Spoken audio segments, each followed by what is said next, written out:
বহুত অন্যায় করেছি, তোমার অনেকগুলো দিন আমি নষ্ট করলাম, মাফ করো।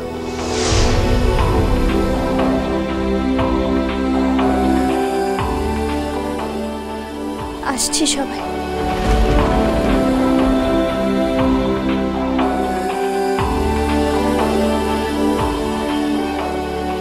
দাদু ভাই আসছি।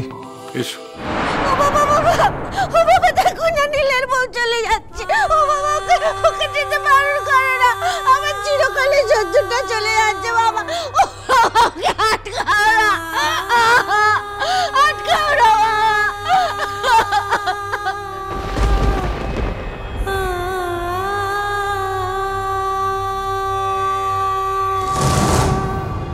অমর্ত্য তো আসছেন, উনি এবার কাজলের সঙ্গে দেখা করতে চান।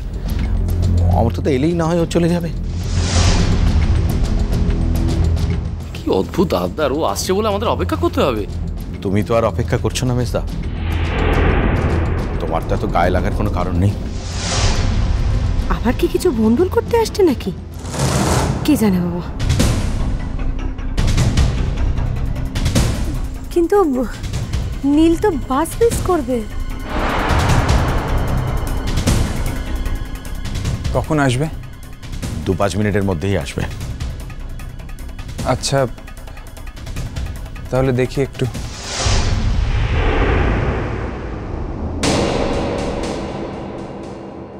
কিরে কাজল,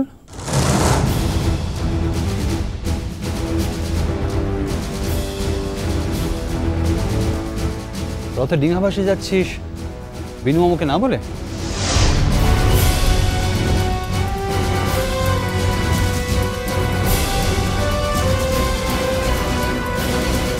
রথে? হ্যাঁ আমি তো তাই মনে করছি। আপনাকে তো আমি আগেই জানিয়েছি বিনায়ক আঙ্কেল যে কাজলকে আমি। নীল নীল মানুষ রাগের মাথায় অনেক কিছু বলতে পারে, তাই বলে সুস্থ অবস্থাতেও সে কি একই কথা বলবে? হ্যাঁ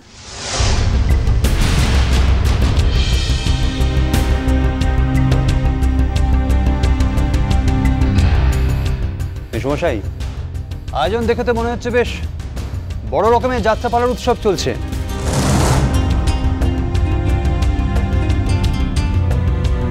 না, নীলু আর বাড়ির সবাই মিলে ঠিক করেছে যে কাজল কটা দিনের জন্য ডিঙাবাসীতে থেকে লেখাপড়া করে ফিরে আসবে। খরচ খরচা যা সব আমরাই দেব। আপনার কি মনে হয় এইটুকু খরচা বিয়ার করার সাধ্য আমার নেই?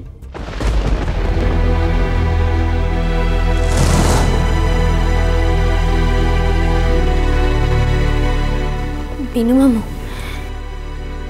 এ বেসব কথা থাক, দেরি হয়ে যাচ্ছি। কাজল, বড়দের কথার মাঝে যে কথা বলতে নেই সে শিক্ষা তুমি ডিঙাভাসিতে পেয়েছো। পেয়েছো তো? হঠাৎ করে কলকাতায় এসে সব ভুলে গেলে?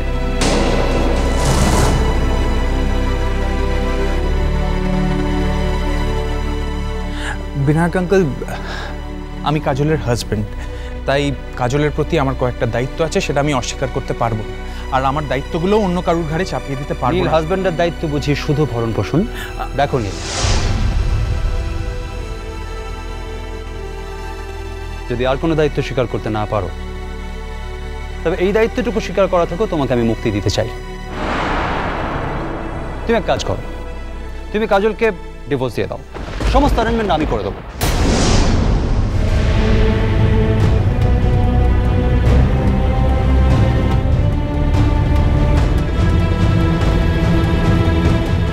বিনায়ক আঙ্কেল, তুমি কি বলছো বাবা? নীল তো শুধু লেখাপড়া করার জন্য, তা না হলে মারাত্মক কাণ্ড ঘটিয়ে ফেলেছে, তাতে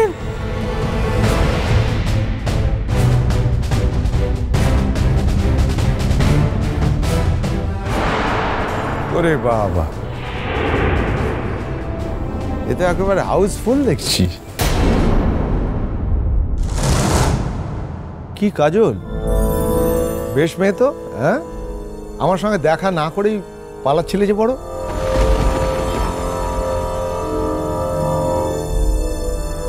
শুনলাম অনেক দিনের মতো চলে যাচ্ছ, নাকি চিরদিনের মতো চলে যাচ্ছ? মানে আবার কবে দেখা হবে, আদৌ দেখা হবে কি না আমি তাও জানি না।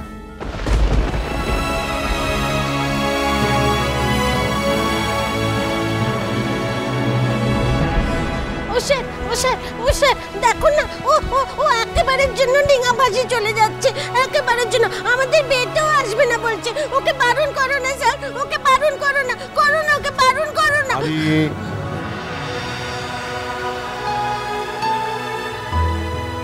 আমি যখন কথা বলছি এখন তুমি কথা বলো না, একটু লক্ষ্মী মেয়ে হয়ে থাকো, চুপ করে প্লিজ।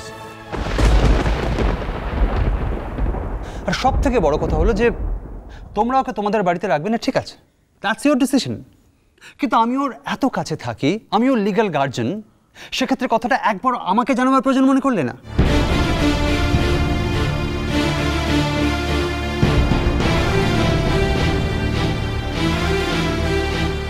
বিনয় প্লিজ, আমার একটু কথা আছে, আমার কথাটা শেষ হয়ে গেলে তারপর আপনারা দু পরিবারের লোকজন কথা বলবেন। ঠিক আছে, বলুন। কাজল, যে কথা বলছিলাম, তুমি তো চলে যাচ্ছ, হয়তো তোমার সঙ্গে আমার আর কোনোদিনই দেখা হবে না, তাই তোমার জন্য আমি একটা গিফট এনেছি। না, এটা আমার স্মৃতি।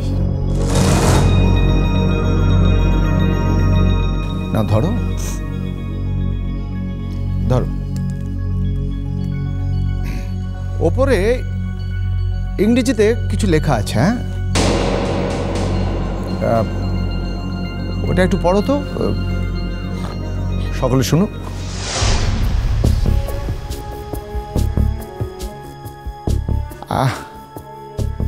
পড়ো প্লিজ। আমি জানি ইংরেজিতে লেখা আছে, হয়তো তোমার একটু পড়তে অসুবিধে হবে, বাট স্টিল বানান করে করে চেষ্টা করো না।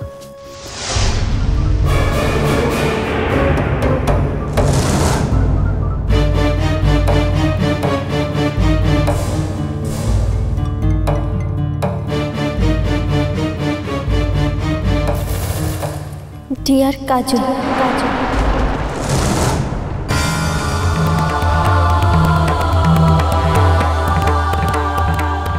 out beyond ideas of wrongdoing and right doing, there is a field.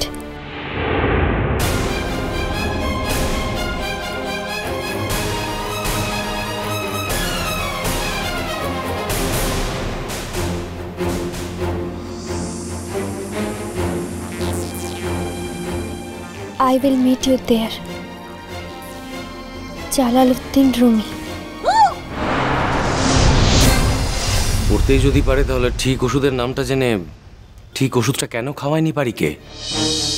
আপনার কি মনে হয় কাজল ইন্টেনশনালি পারিকে ঘুমের ওষুধ খাইয়েছিল যাতে ওর জ্বর হয়? দেখুন বিআই মশাই, আমার কি মনে হচ্ছে সেটা বড় কথা নয়, যেটা ঘটেছে আমি সেই কথাটা বলছি।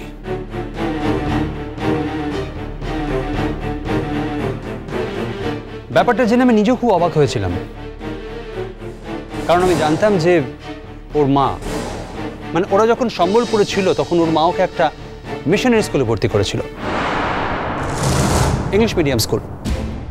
সেখানে ও ক্লাস 4-5 অবধি পড়েছিল।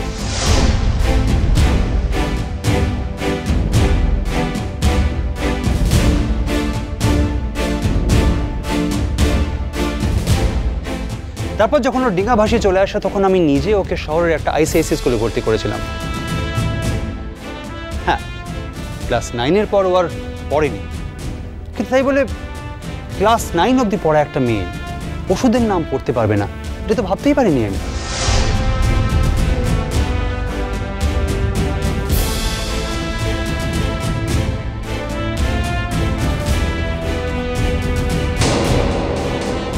ঘটনাটা ঠিক কি ঘটেছিল কাজল?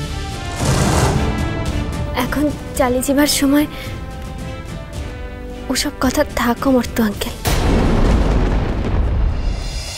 জন্মে বাজে জন্মপথ